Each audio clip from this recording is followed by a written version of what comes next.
Welcome back to Simply Delissa. I am Delissa. Sorry, I've been gone for quite a bit. Sorry, my hair looks a mess. It's late at night, and sorry, I got to kind of whisper because Carter's sleeping. But I missed you guys. So I am back to just talk about things that's been going on.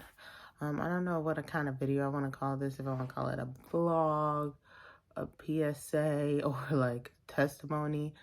But the thing that no one ever tells you about after having a baby is the postpartum depression. It is real. You may not think it happened to you, but it comes in all forms. And this video is basically me just describing how I went through it personally with myself. So, yeah, that's why I've been gone. I've been dealing with my postpartum depression. I talked to my doctor about it, talked to my family about it, and I got me a treatment plan that is helping me. I'm just not as high energy as I used to be, but I am getting back to myself, which feels really good. And it took some time, and it took me a while to actually finally admit that I was going through postpartum depression. And so I guess I could tell you how it started. As you know, I think it was like 4, something like that, 4 months postpartum, I found out I was pregnant again. That was my last video announcing that I was pregnant. So, after that, I was good for a while, and then it just like, I think it just like all hit me at once, and it just like went down so fast after that.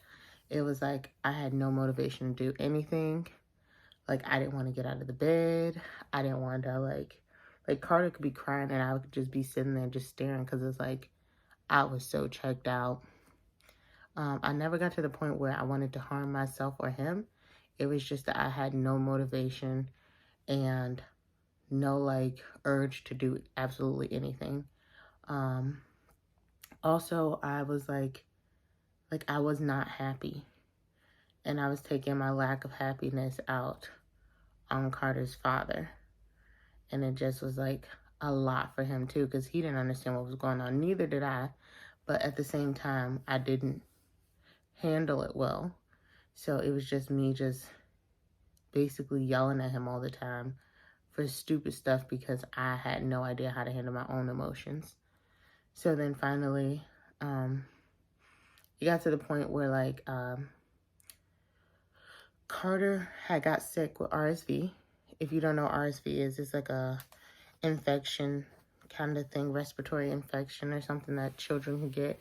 It's very similar to COVID, but I just say it's like COVID for children because a lot of kids get RSV, and especially if they go to like a daycare or a childcare facility, it's more likely for them to catch RSV.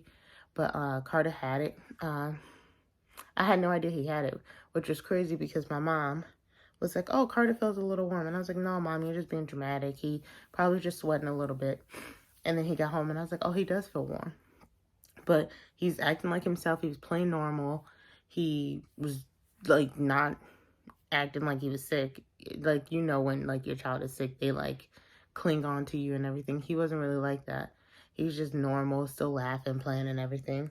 And then at like 5 o'clock in the morning, he woke up screaming. Like, I've never heard him scream before. And I take his temperature and it was like 101.5. And I was like, okay, that's kind of high.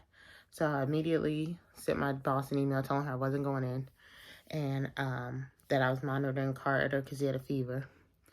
And then I checked it again at like 6 o'clock, and at 6 o'clock, his temperature was like 103.5.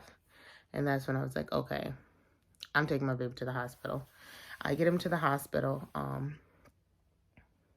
They get us in immediately, get us into a room. They take his temperature. His temperature's still like, it's like 103.8. It's like rising. It keeps getting higher and higher. And I'm nervous. I have no idea. Like, the most I've ever done deal with kids having fevers is at work. And usually my job of it is take their temperature, report it back to the parents, and have the parents come pick them up. I've never had to actually deal with my child ever having a temperature. I rarely ever got fever, so I don't know what to do when a child has a fever, and I didn't want to Google it. I just wanted to get him somewhere where they can help him. So I went to the hospital immediately, and it didn't help. I don't think the nurse was trying to be mean or anything, but it didn't help that she like kind of like berated me for not knowing what to do with his fever. She was like, well, you have to feed the fever first. So you had to give him medicine first to get the fever to calm down. And then you should have brought him in, because if you would have waited any longer, he could have started having seizures because his temperature was so high, which made me cry, because it's like, I'm not trying to hurt my son. I didn't know what to do and I panicked. So I just took him to the hospital, because naturally that's where you want to take your kid when something's wrong. But it didn't help that she said that. It made me feel like crap. So now I'm like, oh my gosh, I'm a terrible mom. And then I feel like that's when it like went downhill hard after that, because it like made me feel like I was being a bad mom and I wasn't doing stuff correctly.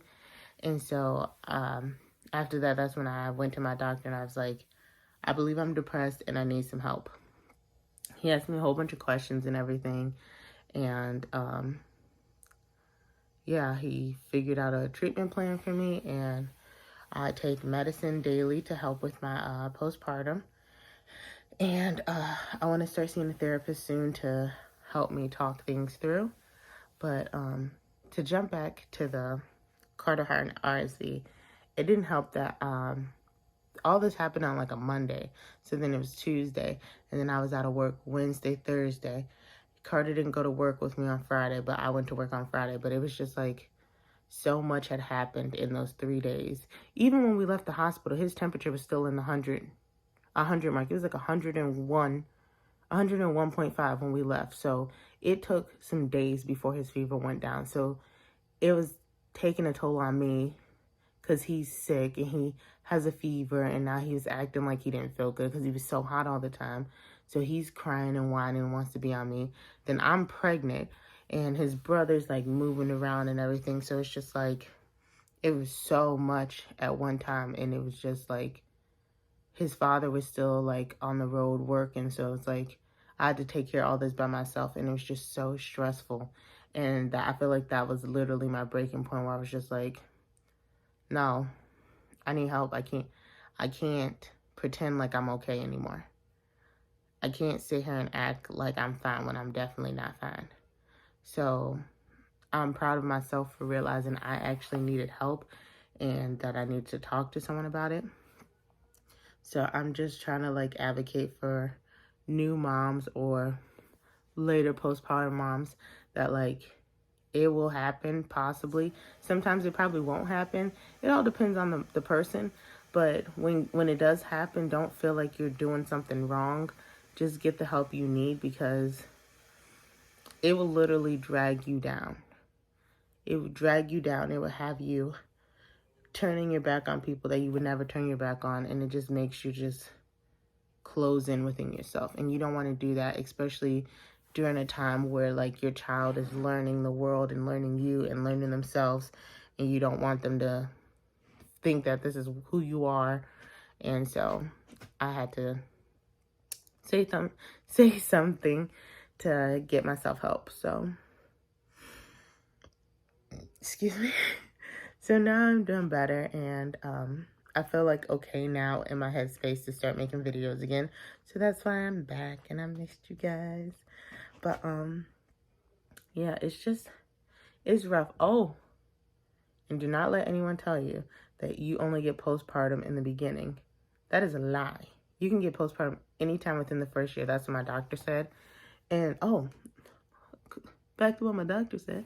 So he was telling me that I had postpartum depression, and then also I have depression on top of that from the pregnancy, because when I was pregnant with Carter, I did go through like a small depression kind of thing, where like I was like just not enjoying my pregnancy. It was also because it was during COVID, and I was isolated from the rest of the world, and everything that people get to experience during pregnancy that you get so excited about, like the baby shower, the registry, like going shopping and doing all that stuff, I couldn't do because literally the entire world was shut down and nothing was open. And by the time everything opened up, I was like pretty much at the end of my pregnancy. So that was really hard for me. So I was struggling with that, and then been out of work and sitting at home for literally my entire pregnancy. Because when I finally did go back to work, it was like July, and then it was like August, September, October, and then like the first week of November, I delivered Carter. So it was like I was literally at work for 3 months, and then I was back out.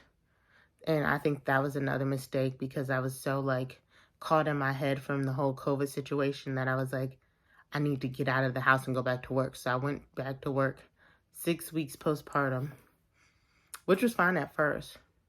But now thinking about it, I probably should have took more time. But I guess since the whole COVID thing and sitting at home for so long, because what we sat at home for like, feel like forever, man. I don't remember. It's like from like March to July. So that was a long time to be sitting in the house isolated from people. And then my mom wouldn't let people come see me, and they didn't want me to go out. So literally they would do my grocery shopping. They would do everything for me. And it was just like, I want to interact with people. So I was desperate to go to work. And then I was desperate to come back from my maternity leave because I just was tired of the being trapped in the house mentality. But this time, I am taking my full 3 months and not the 6 weeks. I need to make sure myself, my baby, and my mind is right before I go back to work because it's a lot. It's a lot to handle, and people don't talk about that. Everyone talks about all the other parts and aspects of pregnancy and being a mom and everything, but not many people talk about the postpartum part, which needs to be discussed more often and more freely, and people should not feel embarrassed. I'm in a couple of mom groups on Facebook, and the topic just came up, and one of the moms was feeling guilty for having it. And it's like, you can't feel guilty because it's not your fault. It's not even you, really. It's like your body's still trying to figure out what happened to it and then trying to go back to normal from whatever the whole pregnancy and the hormone change and everything. So it's just a crazy time. But yeah, I'm trying to think if I have anything else to tell you guys, but I don't think so.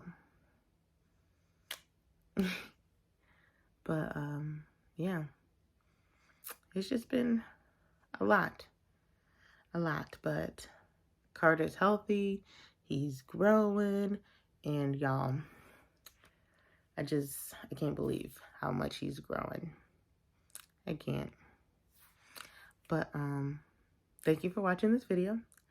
I will see you guys next time. And in that video, I will just be giving you an update of everything that had happened in my life since my whole postpartum situation. So yeah, thank you. Like this video, subscribe, and let me know in the comments if you ever need anyone to talk to during your postpartumness, so you don't have to feel like you have no one to talk to. So yeah, see you later, friends.